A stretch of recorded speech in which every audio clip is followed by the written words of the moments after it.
हर हर महादेव। जय शिव शंकर भक्तों, आइए सुनते हैं 16 सोमवार व्रत की कथा। भगवान भोलेनाथ आप सभी पे कृपा बनाए रखें।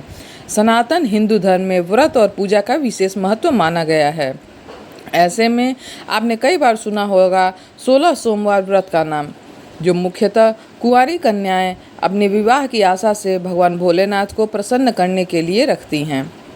वहीं सुहागिन स्त्रियां भी इसे व्रत को भगवान शंकर और माता पार्वती की कृपा प्राप्ति के लिए किया करती हैं। भक्तों, मान्यता के अनुसार ये व्रत पुरुषों के लिए भी भाग्योदय, सकल मनोरथ पूर्ण करने वाला व्रत माना गया है। वहीं यह व्रत स्त्रियों को मनचाहा वर और सौभाग्य प्रदान करता है। इसके अलावा ये व्रत रोग शोक दूर करने के साथ ही जाने अनजाने में किए गए पापों से भी मुक्ति दिला दिया करता है। ऐसे में जहाँ तकरीबन हिंदू समाज के सभी लोगों ने इसके बारे में सुना होगा, सभी लोग जानते हैं, लेकिन बहुत कम ऐसे लोग हैं जो इससे जुड़ी हुई कथा के बारे में जानते हैं या पढ़ते या सुनते हैं। ऐसे में हम आपको 16 सोमवार व्रत की 2 कथाओं के बारे में आज बताने जा रहे हैं। आइए भक्तों, 16 सोमवार व्रत की पहली कथा क्या है ये बता। प्राचीन समय में एक नगर में बहुत ही ज़्यादा धनवान साहूकार निवास करता था, जिसके घर में किसी भी प्रकार की कोई भी कमी नहीं थी, परंतु उसका कोई संतान नहीं था, जिस कारण वह काफ़ी दुखी रहा करता था। उसे दिन रात यही चिंता सताती रहती थी। ऐसे में वह पुत्र पाने की कामना के लिए हर सोमवार भगवान शिव जी का व्रत और पूजन किया करता था और शाम के समय शिव मंदिर में जाकर के भगवान भोलेनाथ जी के सामने दीपक अवश्य जलाया करता था। उसके उस भक्ति भाव को देख करके देवी माँ पार्वती ने शिव जी से कहा कि यह साहूकार आपको बहुत बड़ा भक्त है और यह सदैव आपका व्रत और पूजन बड़ी ही श्रद्धा के साथ किया करता है। इसकी जो भी मनोकामना है वो पूर्ण करनी चाहिए आपको। भगवान भोलेनाथ ने माता पार्वती से कहा, हे पार्वती, यह संसार कर्म क्षेत्र है और जैसे किसान खेत में जैसा बीज बोता है वैसा ही उसे फसल मिलता है, उसी तरह इस संसार में व्यक्ति जैसा कर्म करता है वैसा ही फल भोगता है। पार्वती जी ने अत्यंत आग्रह के साथ कहा, प्रभु, जब यह आपका इतना बड़ा भक्त है और इसको अगर किसी भी प्रकार का दुख या परेशानी है तो उसे अवश्य आपको दूर करना चाहिए, क्योंकि आप सदैव अपने भक्तों पे दयालु हैं और उनके दुखों को हमेशा दूर करने वाले हैं। यदि आप ऐसा नहीं करेंगे तो मनुष्य आपकी सेवा व्रत आखिर क्यों ही करेगा। पार्वती जी के ऐसे आग्रह पे भगवान भोलेनाथ जी बोले, हे पार्वती, इसके कोई भी पुत्र नहीं है, इसे चिंता में यह अत्यंत दुखी रहता है। इसके भाग्य में संतान न होने पर भी मैं इसको पुत्र की प्राप्ति का वर दे सकता हूँ, लेकिन वह पुत्र मात्र 12 वर्ष तक जीवित रहेगा, वह अल्पायु रहेगा। इसके पश्चात उसकी मृत्यु हो जाएगी। इससे अधिक तो मैं और कुछ भी नहीं इसके लिए कर सकता हूँ। यह एक अल्पायु पुत्र का क्या करेगा। यह बातें साहूकार सुन रहा था। इससे उसको न तो प्रसन्नता हुई और न ही कुछ दुख हुआ। वह पहले ही की तरह भगवान भोलेनाथ की व्रत और पूजन करता रहा। कुछ समय व्यतीत हो जाने पे साहूकार की पत्नी गर्भवती हुई और 10वें महीने में उसे अति सुंदर पुत्र की प्राप्ति हुई। साहूकार के घर में बहुत ही खुशी मनाई गई, परंतु साहूकार ने उसकी केवल 12 वर्ष की आयु जान करके वह प्रसन्नता इतना ज़्यादा नहीं प्रकट कर सका और न यह भेद किसी को उसने बताया। जब वह बालक 11 वर्ष का हो गया तो उस बालक की माता ने उसके पिता से विवाह आदि के लिए उसका आग्रह किया तो साहूकार कहने लगा कि अभी मैं इसका विवाह नहीं करा सकता हूँ। अपने पुत्र को मैं काशी पढ़ने के लिए भेजूँगा ताकि यह अच्छी शिक्षा प्राप्त करे।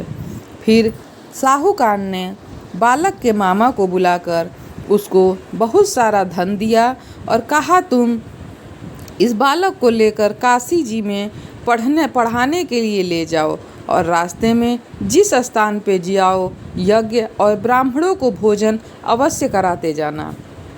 फिर वह दोनों मामा भांजे यज्ञ करते हुए ब्राह्मणों को भोजन कराते हुए काशी की तरफ चल दिए। रास्ते में उनको एक बहुत बड़ा शहर से गुजरना पड़ा। उस शहर में राजा की कन्या का विवाह हो रहा था। दूसरे राजा का लड़का जो विवाह करने बारात लेकर आया था वह एक आंख से काना था। उसके पिता को इस बात की बड़ी ही चिंता हो रही थी कि कहीं वर को देख करके कन्या के माता पिता विवाह में किसी प्रकार की अड़चन न पैदा कर दें, मना न कर दें। इस कारण जब उसने अति सुंदर सेठ के लड़के को देखा तो मन में विचार बनाया कि क्यों न दरवाजे के समय इस लड़के के वर बना करके काम चला दिया जाए। ऐसा विचार कर वर के पिता ने उस लड़के और उसके मामा से बात की तो वह मामा उसका राजी हो गया। फिर उस लड़के को दूल्हा बना करके कपड़े पहना करके घोड़ी पे चढ़ा करके दरवाजे पे ले गए और द्वार पूजा का कार्य प्रसन्नता से पूर्ण किया गया। फिर वर के पिता ने सोचा यदि विवाह कार्य भी इसी लड़के के द्वारा करा लिया जाए तो आखिर बुराई ही क्या होगी। ऐसा विचार कर उसने लड़के को और उसके मामा से कहा यदि आप फेरों और कन्यादान के काम को भी करा देंगे तो आपकी बड़ी ही कृपा मुझ पे होगी और मैं इसके बदले में आपको बहुत सारा धन दूंगा। तो उन्होंने स्वीकार कर लिया और विवाह कार्य भी बहुत ही अच्छी तरह से संपन्न हो गया। परंतु जिस समय साहूकार का लड़का जाने लगा तो उसने राजकुमारी की चुन्नी पर उनके पल्ले पे लिख दिया कि हे राजकुमारी, तेरा विवाह तो मेरे साथ हुआ है, परंतु जिस राजकुमार के साथ तुमको यह विदा करेंगे वह एक आंख से काना है और मैं तो काशी में पढ़ने जा रहा हूँ। लड़के के जाने के पश्चात उस राजकुमारी ने जब अपनी चुन्नी पे ऐसा लिखा हुआ देखा तो उसने राजकुमार के साथ जाने से मना कर दिया और कहा कि यह मेरा पति नहीं है, मेरा विवाह इसके साथ तो हुआ ही नहीं है। मेरा विवाह जिससे हुआ वह काशी जी में पढ़ने चला गया है। राजकुमारी के माता पिता ने अपनी कन्या को विदा नहीं किया और उस बारात को वापस लौटा दिया। उधर सेठ का लड़का और उसके मामा काशी जी में पहुंच गए। वहां जाकर लड़के ने पढ़ना शुरू कर दिया। जब लड़के की आयु 12 साल की हो गई तो उस दिन उन्होंने यज्ञ रखा। लड़के ने अपने मामा से कहा, मामा जी आज मेरी तबीयत कुछ ठीक नहीं लग रही है। मामा ने कहा, अंदर जाकर थोड़ा आराम कर लो। लड़का अंदर जाकर के सो गया और थोड़ी देर बाद में उसके प्राण निकल गए। जब उसके मामा ने अंदर आकर देखा तो वह लड़का मुर्दा पड़ा हुआ था तो उसको बड़ा ही दुख हुआ। उसने सोचा कि अगर मैं अभी रोना पीटना मचा दूंगा तो यज्ञ का कार्य अधूरा रह जाएगा, जो कि सही नहीं होगा। अतः उसने जल्दी से यज्ञ का कार्य समाप्त किया और ब्राह्मणों के जाने के बाद रोना पीटना आरंभ कर दिया। संयोगवश उसी समय भगवान भोलेनाथ और माता पार्वती जी उधर से गुजर रहे थे। जब उन्होंने जोर जोर से रोने की आवाज़ सुनी तो माता पार्वती जी ने भगवान भोलेनाथ से कहा, प्रभु कोई दुखिया रो रहा है, कृपया कर उसके कष्ट को मिटा दीजिए। जब शिव पार्वती ने पास जाकर देखा तो वहाँ वही लड़का साहूकार का मुर्दा पड़ा हुआ था। पार्वती जी कहने लगी, महाराज यह तो उसी सेठ का लड़का है जो आपके वरदान से पैदा हुआ था। अतः हे प्रभु इस बालक को और आयु दो, नहीं तो उसके माता पिता भी तड़प तड़प कर मर जाएंगे। पार्वती जी के बार बार फिर से आग्रह करने पर भगवान भोलेनाथ ने उसको जीवन का वरदान दे दिया और भगवान शिव जी की कृपा से लड़का फिर से जीवित हो गया। इसके बाद शिव जी और पार्वती जी कैलाश पर्वत की ओर चले गए। उसके बाद वह लड़का और उसके मामा उसी प्रकार यज्ञ करते और ब्राह्मणों को भोजन कराते हुए अपने घर की ओर वापस चल पड़े। रास्ते में उसी शहर में आए जहां उस साहूकार का विवाह उस कन्या से कराया गया था।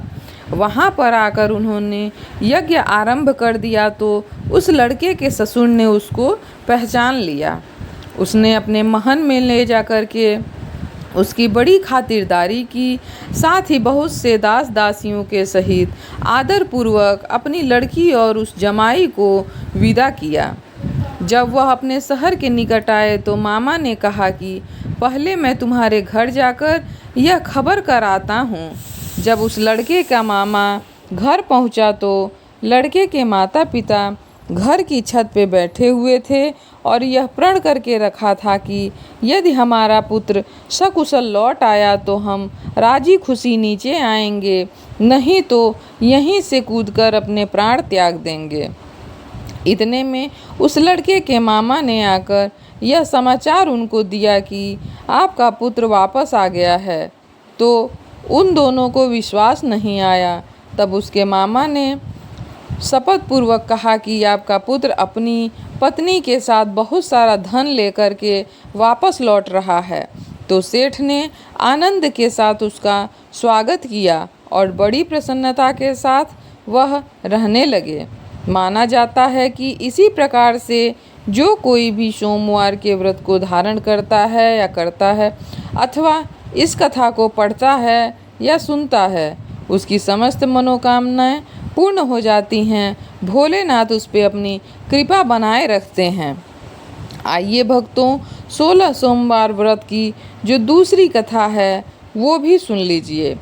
एक बार भगवान भोलेनाथ और माता पार्वती जी मृत्युलोक घूमने की इच्छा से मृत्युलोक में आए। यहाँ माता पार्वती व भगवान शंकर जी मृत्युलोक में घूमते घूमते विदर्भ देशांतर्गत अमरावती नामक एक नगरी थी, वहाँ पहुँचे, जो कि वह अत्यंत सुंदर थी। यहाँ उन्होंने देखा कि अमरावती नगरी अमरपुरी के दृश्य सभी प्रकार के सुखों से परिपूर्ण थी।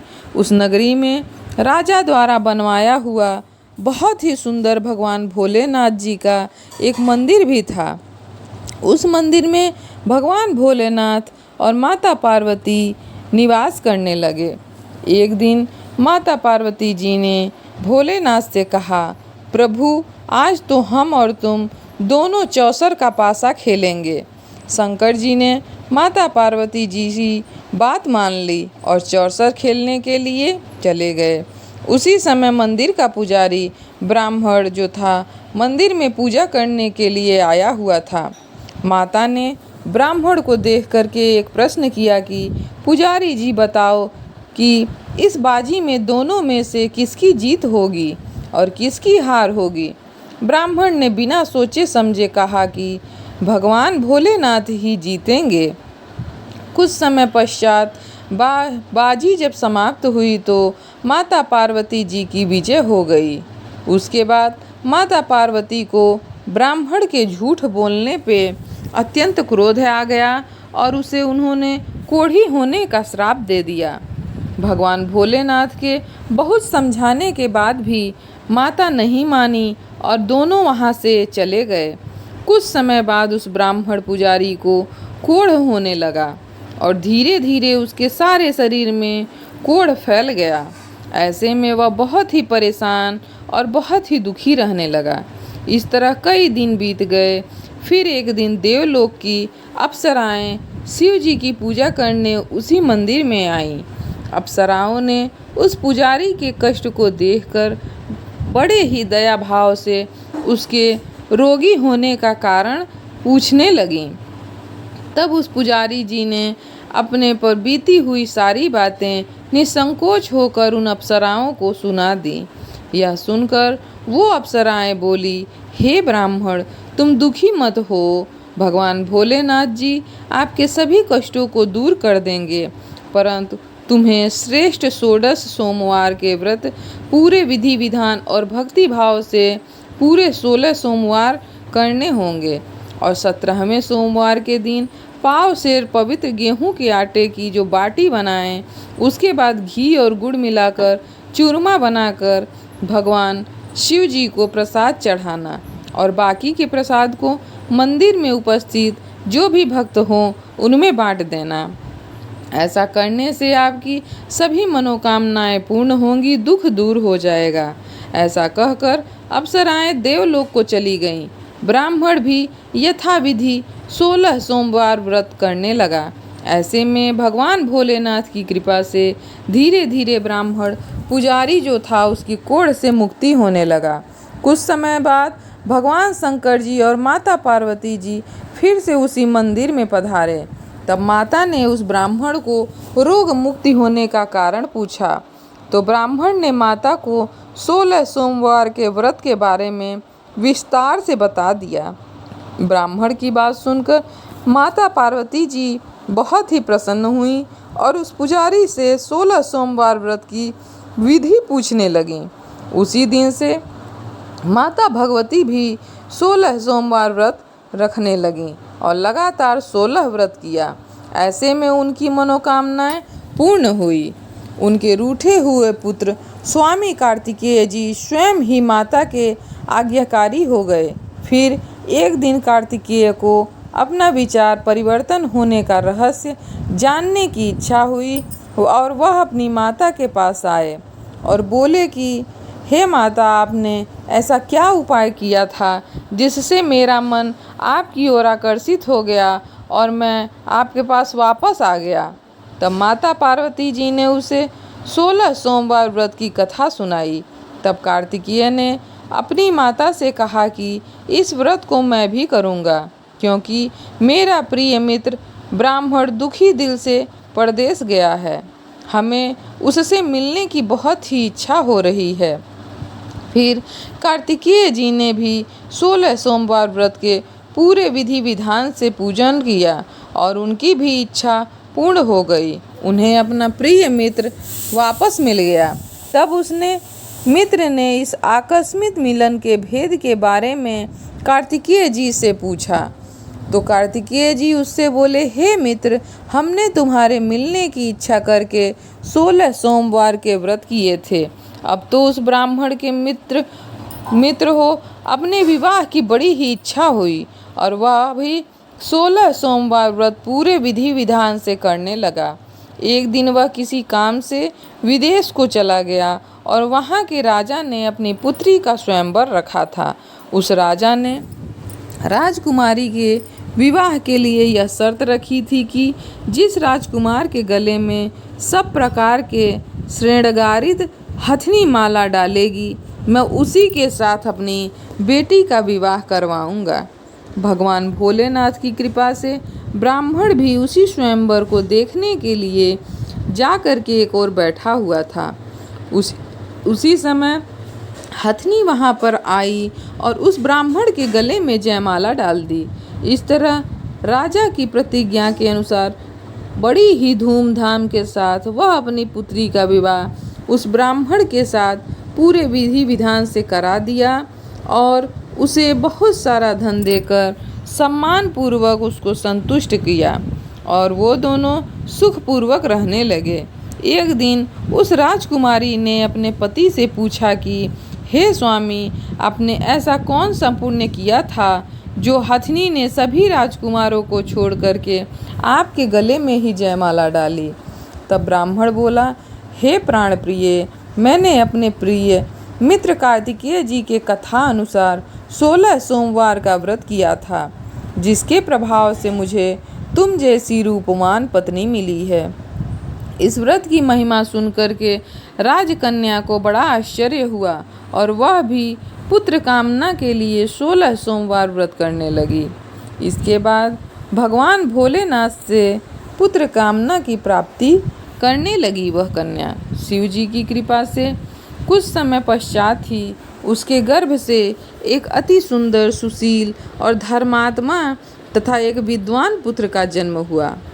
वह ब्राह्मण और उसकी पत्नी दोनों उस पुत्र को पाकर अत्यंत प्रसन्न हुए और उसका लालन पालन बहुत ही अच्छे ढंग से करने लगे। जब वह लड़का बड़ा हुआ तो और समझदार हुआ तो एक दिन अपनी माता से उसने पूछा कि हे माता, आपने ऐसा कौन सा पुण्य किया जो आपको मेरे जैसा पुत्र प्राप्त हुआ। पुत्र की बात सुनकर उस राजकुमारी ने अपने द्वारा किए गए 16 सोमवार व्रत की कथा और पूरे नियम के बारे में उसे बताया। उस लड़के ने इस व्रत को सब तरह से मनोरथ पूर्ण करने वाला सुनकर के अत्यंत प्रसन्न हुआ। उसके मन में राज्याधिकार की पाने की इच्छा हो गई। उस लड़के ने उसी दिन भगवान शिव जी को प्रसन्न करने के लिए 16 सोमवार व्रत के पूरे नियमों के करने का निश्चय कर लिया। एक दिन दूसरे देश के राजा के दूत ने आकर के उसको उसकी राजकुमारी के लिए चुन लिया और उसे अपने साथ लेकर के गए।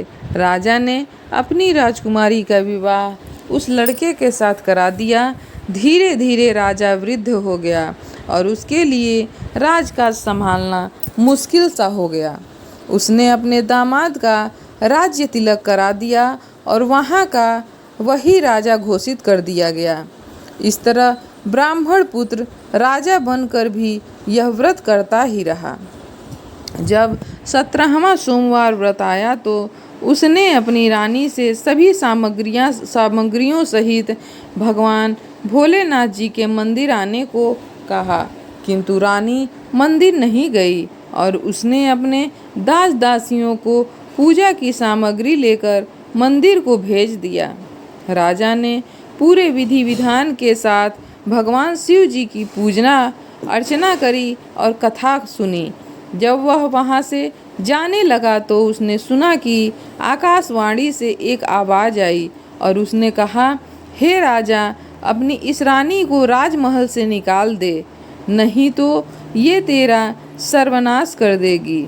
इस वाणी को सुनकर राजा आश्चर्य में पड़ गया और उसने तुरंत मंत्रियों की बैठक बुला ली और उसके ऊपर जो ये आप बीती थी उन सब से सुनाई। मंत्री आदि सभी बड़े विस्मय और दुख में डूब गए, क्योंकि जिस कन्या के साथ राज्य मिला है, राजा उसी को राज्य से निकालने का जाल कैसे रच सकता है। यह सब कैसे हो सकेगा कि कन्या को राज्य से बाहर कर दिया जाए। अंत में राजा ने अपने रानी को राजमहल से निकाल दिया। रानी दुखी हृदय से अपने भाग्य को कोसती हुई अपने राज्य से बाहर चली गई। बिना चप्पलों के फटे हुए वस्त्र पहने भूखी प्यासी धीरे धीरे चलकर वह एक नगर में जा पहुंची। उस नगर में एक बुढ़िया रोज सूत काट कर बेचने जाती थी। रानी की करुण दशा देख करके बुढ़िया बोली, तू मेरे साथ चल, मेरे सूत बिकवा दे। मैं वृद्ध हूँ, भाव नहीं जानती, मोल भाव तुम कर देना। यह सुनकर रानी बुढ़िया के सिर से सूत की गठरी उतार कर अपने सिर पे रख ली। अचानक से आंधी आई और बुढ़िया के सभी सूत हवा में उड़ गए। बेचारी बुढ़िया बहुत पछताई और रानी से कहा कि दूर ही रहना तुम मेरे से। अब रानी एक तेली के घर गई और काम मांगने लगी। अचानक से उस तेली के सभी मटके शिव जी के प्रकोप से चटक गए।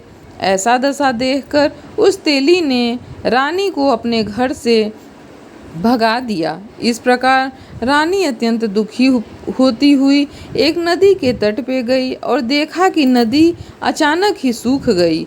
उसके बाद रानी एक वन में गई।